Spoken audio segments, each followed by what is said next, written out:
예, 굉장히 웅장한 찬양이네요. 영적 전쟁에서 막 힘이 솟아오르는 것 같은 그런 찬양이었습니다. 여러분, 성경 66권 중에서 가장 위대한 성경은 로마서다라고 학자들이 많이 손꼽아 말을 합니다. 그리고 로마서에서도 가장 위대한 장은 로마서 8장입니다. 로마서 8장에는 정말 중요한 신학적 주제들이 가득하고, 특별히 죄와 법에 대해 죽은 신자들이 누리게 된 자유, 그리고 성령 안에서의 새로운 삶에 대해서 자세하게 가르쳐주고 있습니다. 그래서 지난주부터 8장을 다루고 있는데, 여러분 집에서도 이 로마서 8장을 깊이 묵상하는 시간을 가지시기 바랍니다. 여러분, 오래전 자기 부모를 칼로 찌르고 불에 태워서 죽인 한 젊은이의 친족 살인 사건이 사람들에게 충격을 준 일이 있었습니다. 이 끔찍한 범죄를 저지른 두 가지 이유가 있었는데, 첫 번째는 아버지가 유학 갔다 온 그에게 너를 호적에서 빼버리겠다라는 말을 했을 때 이 청년은 버림받은 자식이라고 하는 절망감을 느꼈다고 합니다. 그리고 두 번째로 너는 아무것도 할 수 없는 놈이야 라는 소리를 들었을 때는 그의 마음속에서 패배감이 자리 잡게 되었다는 것입니다.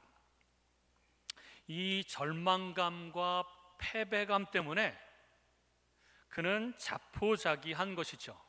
이 절망감과 패배감은 우리 사람들로 하여금 자포자기하게 만듭니다. 그래서 될 대로 되라, 혹은 이 세상 그냥 당장 망해버렸으면 좋겠다, 그리고 부모고 뭐고 다 죽자, 이런 마음이 자포자기하는 마음에서 생겨나는 마음이죠. 지난주에 말씀드렸던 것처럼 사도 바울 그리고 모든 그리스도인들이 내면에서 죄와 싸웁니다. 나는 죄를 짓지 않고 싶고 하나님께서 원하시는 의로운 삶을 살고 싶은데 늘 죄를 짓게 되고 죄와 싸워서 패배하며 내가 원하는 그 의로운 삶을 살아갈 수 없는 연약함 때문에 절망감을 느낍니다. 그리고 죄와 싸워서 늘 질 때마다 패배감도 느낍니다. 그리고 이 절망감과 패배감은 종종 우리를 자포자기로 이끌어 가기도 합니다. 그래서 영적 자포자기 속에 빠지게 되면 사람들이 두 부류로 나눠지는데, 하나는 아이고 될 대로 되라, 내가 이 죄를 끊으려고 하고 내가 열심히 살려고 했는데 안 되니까 그냥 죄 지으면서 살자, 될 대로 되라, 이렇게 살아가는 사람들의 부류가 있고, 또 하나는 우울증에 걸리는 사람이 있습니다. 나는 왜 이럴까? 나는 왜 이 모양일까? 나는 해도 안 되네. 그러면서 우울감을 느끼면서 살아가는 사람들이 있다고 합니다. 이 두 가지 다 자포자기하는 마음으로 생기는 마음들이죠. 그러나 오늘 본문 37절에 보면 성령 하나님께서 이렇게 선언하십니다. 이 모든 일에 우리를 사랑하시는 이로 말미암아, 하나님을 말미암아 우리를 하나님께서 사랑하심으로 우리가 넉넉히 이기느니라. 패배 몇 번 했다고 자포자기하지 말고 다시 싸우면 이길 수 있다, 승리할 수 있다, 이렇게 말씀해 주시는 것입니다. 성령 하나님은 우리를 절망감과 패배감에서 해방해 주십니다. 우리가 비록 잘못을 범하고 죄를 끊을 수 없으며 무능력해도 하나님은 아까 그 청년의 아버지처럼 우리를 정죄하거나 비난하지 않습니다. 그리고 우리를 호적에서 파버리시지도 않습니다. 로마서 8장 1절에 보면 그러므로 이제 그리스도 예수 안에 있는 자에게는 결코 정죄함이 없나니, 이렇게 선언하십니다. 하나님의 자녀가 되었기 때문에 성령님은 우리를 결코 정죄하지 않으십니다. 그리고 호적에서 파버리시지도 않으시죠. 영원토록 우리는 하나님의 자녀입니다. 그리고 35절에 보면 누가 우리를 그리스도의 사랑에서 끊으리요? 환난이나 공고나 박해나 기근이나 적신이나 위험이나 칼이랴 끊을 수 없다는 것입니다. 또 38절에 보면 내가 확신하노니 사망이나 생명이나 천사들이나 권세자들이나 현재 일이나 장래 일이나 능력이나 높음이나 기쁨이나 다른 어떤 피조물이라도 우리를 우리 주 그리스도 예수 안에 있는 하나님의 사랑에서 끊을 수 없으리라 라고 선언하십니다. 우리가 잘못해도, 무능력해도, 우리가 실수하고 죄를 지어도 하나님은 우리를 끊어내지 않으신다는 것입니다. 여러분, 예수님께서 말씀하신 탕자의 비유에서 탕자가 아버지에게 돌아올 수 있었던 것도 이 믿음 때문에 가능했던 것입니다. 내가 비록 타락했고 방황함으로 내 삶의 처지가 말도 안 되게 형편없어지고 내 아버지를 실망시킨 것은 사실이지만 그럼에도 불구하고 아버지는 나를 다시 받아주시고 나를 버리지 아니하실 것이다. 이 믿음으로 이 탕자는 아버지에게 돌아올 수 있었던 것이죠.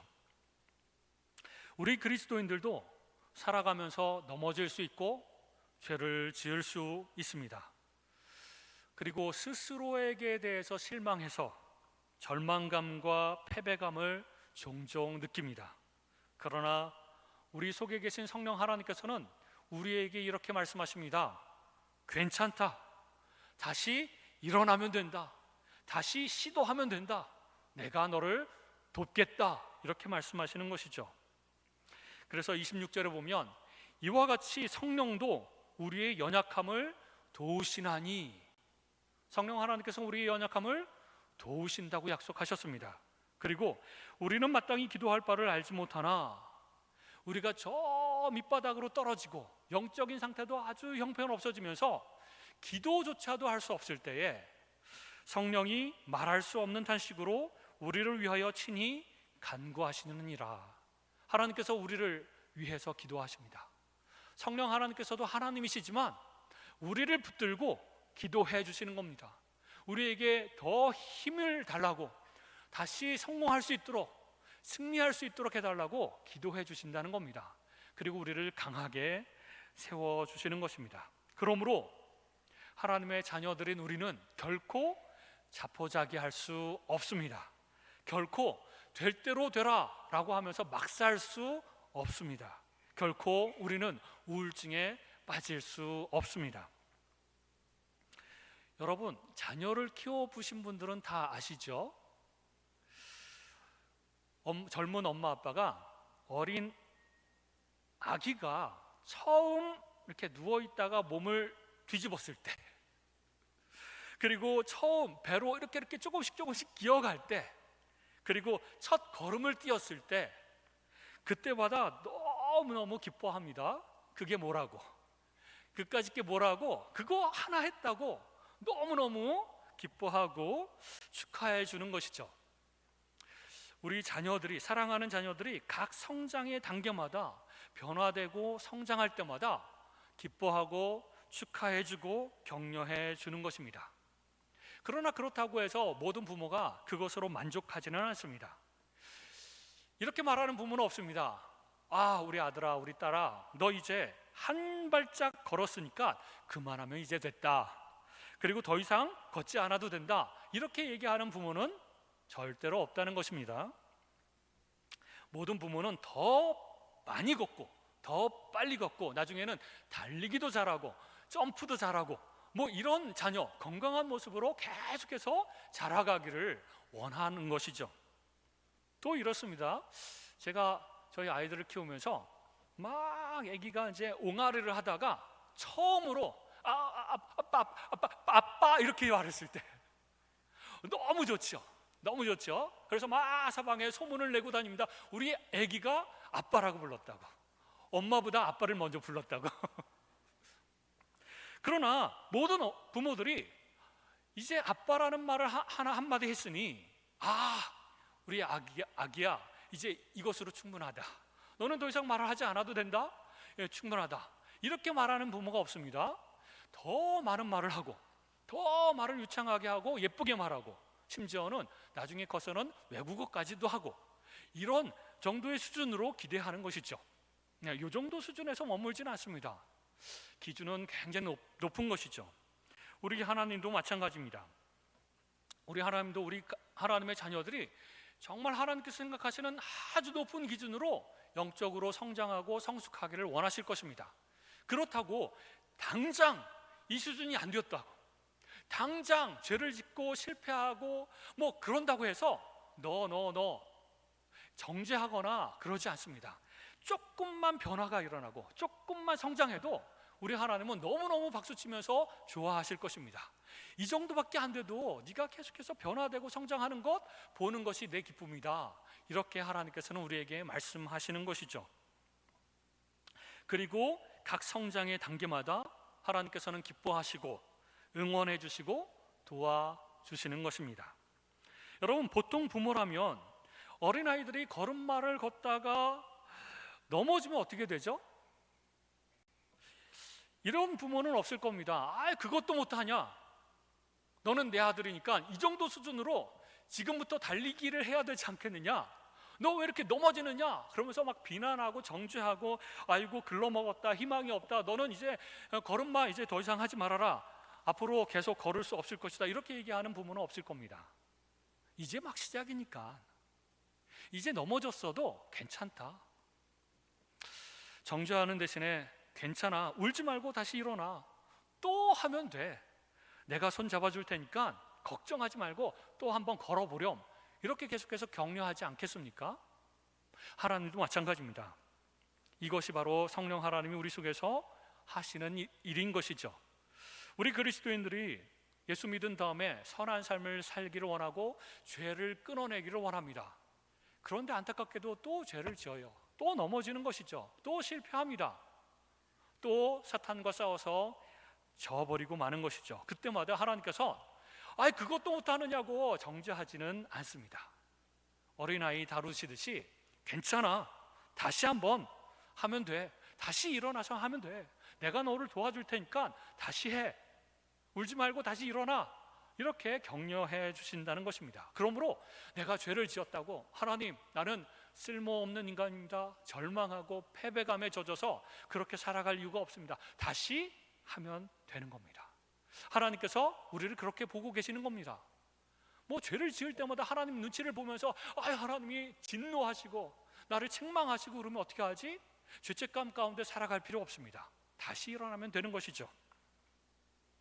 그러므로 우리는 육신을 따르지 않고 성령과 함께 성령의 인도를 따라 살아가야 됩니다. 성령의 인도를 따라 살아갈 때 제일 중요한 것이 바로 생각입니다. 오늘 본문 5절에도 그리스도인들은 육신의 일을 생각하지 않고 성령의 일을 생각해야 된다고 말씀하고 있습니다. 육신의 생각은 그 결과가 사망이고 영의 생각은 그 결과가 생명과 평안입니다. 육신의 생각은 하나님과 원수가 되어 하나님의 법에 굴복하지 아니하고 또 하나님의 법을 이룰 수도 없다고 말씀하고 있습니다. 지난주에도 말씀드렸던 것처럼 육신의 생각이 뭐죠? 그냥 욕심껏 이렇게 살아가는 그 삶이 육신의 생각이 아니라, 육신의 생각은 가장 기본적으로 내가 중심이 되어서 내 생각과 내 의지를 가지고 내가 하겠다는 생각, 그것이 바로 육신의 생각입니다. 내 의지와 노력으로 뭔가를 해보겠다, 그리고 하나님의 도움은 필요 없다, 이렇게 생각하는 것이 육신의 생각이고, 내가 잘해서 나의 그 잘난 모습을 증명해 보이겠다, 뭐 이런 생각이 바로 육신의 생각입니다. 그러나 우리의 육신은 연약하여 할 수가 없습니다. 실패할 수밖에 없고 잘 선을 이룰 수가 없습니다. 그런데도 불구하고 내가 할 거야 라고 생각하면서 성령 하나님을 의지하지 않는 것, 그것이 바로 육신의 생각인 것이죠. 그러므로 여러분, 기도 없이 사는 삶은 교만이고 하나님께서 가장 싫어하시는 죄입니다. 죄입니다. 교만이고 죄입니다. 내가 기도 없이 내 힘과 내 지혜로만 살아가겠다라고 하는 사람이 가장 교만한 사람이고 죄를 지을 가능성이 아주 높은 사람인 것이죠. 오늘 본문 11절에 보면 예수를 죽은 자 가운데서 살리신 이의 영이 너희 안에 거하시면, 그리스도 예수를 죽은 자 가운데서 살리신 하나님이 너희 안에 거하시는 그의 영으로 말미암아 너희 죽을 몸도 살리시리라 라고 말씀하고 있습니다.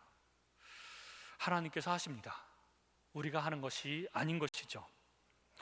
R.A. 토레이 목사님이라고 하는 아주 유명한 목사님이 계셨습니다. 이 목사님은 성령 충만을 너무나도 자주 강조하셨는데요, 그분은 이렇게 말씀하고 있습니다. 나는 아침에 일어나면 성령 충만을 위해 매일같이 기도한다. 하나님, 성령 충만하게 도와주십시오. 성령 충만하지 않으면 오늘 하루 저는 너무 쉽게 흔들릴 것입니다. 이렇게 고백했습니다. 그러면서 계속해서 말하기를, 하나님, 제가 성령 충만하다고 느끼지 못할 때에는 함부로 말하지 않도록 도와주십시오. 성령 충만하지 않을 때 말하면 실언이 되기 쉽고 사람들에게 상처 주기 쉽기 때문에 그렇습니다. 또 하나님, 제가 성령 충만하지 않을 때 제 인생의 중요한 결정을 하지 않도록 도와주십시오. 성령 충만하지 않으면 저의 결정은 잘못될 가능성이 높기 때문입니다. 이렇게 고백하면서 날마다 아침마다 이 기도를 드렸다는 것이죠. 하나님, 오늘도 성령 충만하게 하여 주옵소서. 여러분, 그러면 성령 충만이 뭘까요?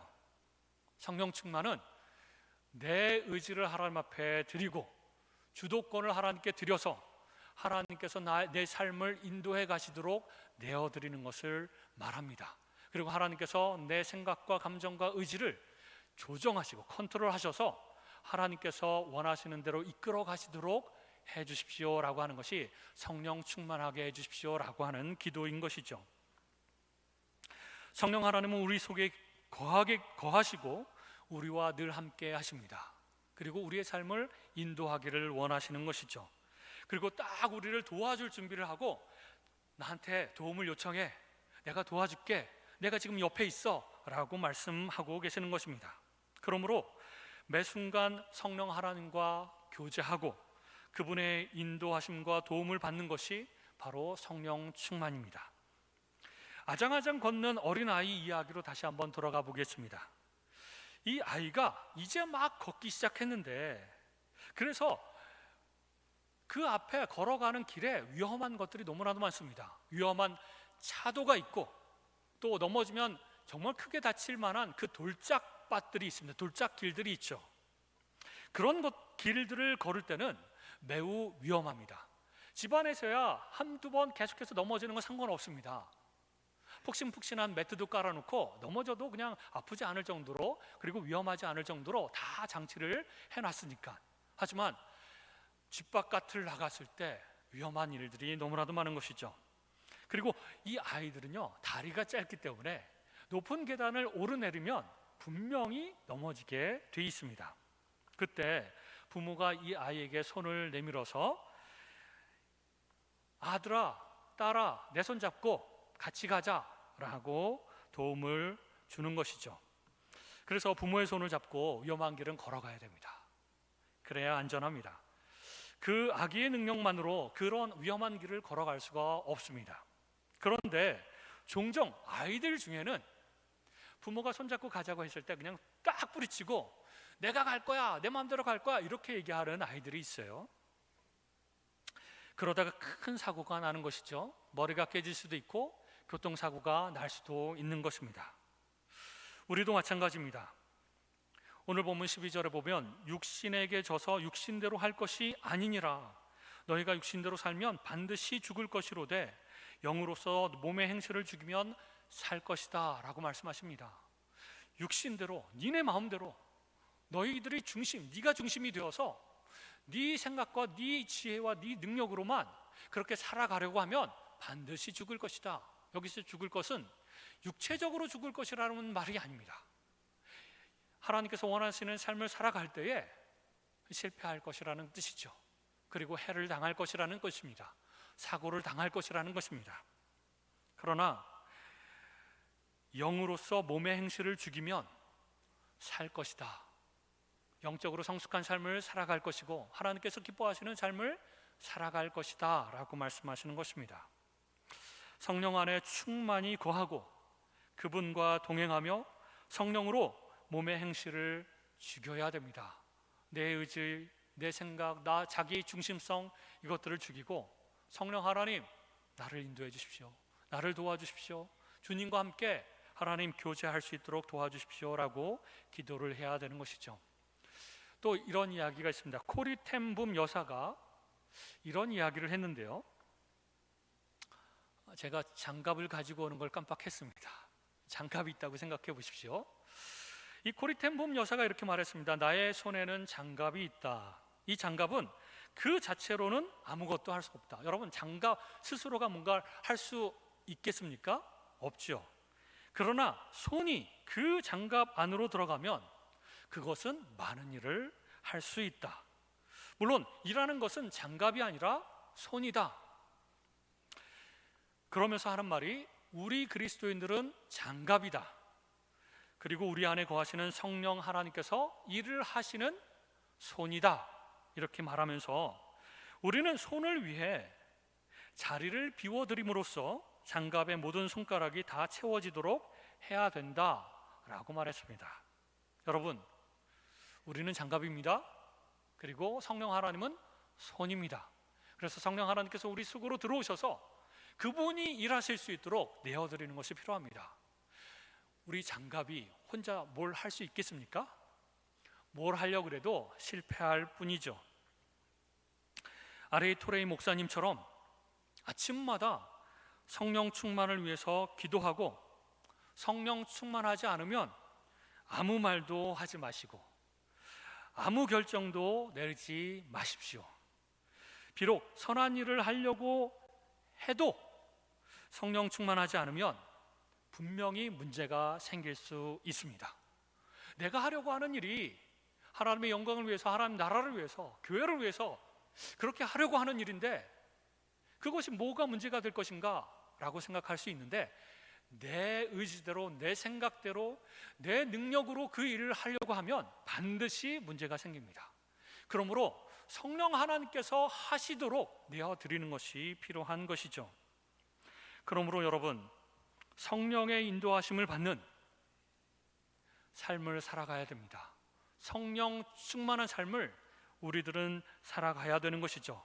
이렇게 하나님의 자녀로서 자포자기하지 않으며 패배감과 절망감 속에서 살아가지 않으며 성령 하나님께서 계속해서 힘을 주시고 격려하시고 인도하시는 대로 삶을 살기를 결정하고 성령 충만을 위해서 기도하며 그렇게 나아가시는 저와 여러분이 되시기를 주님의 이름으로 축원합니다.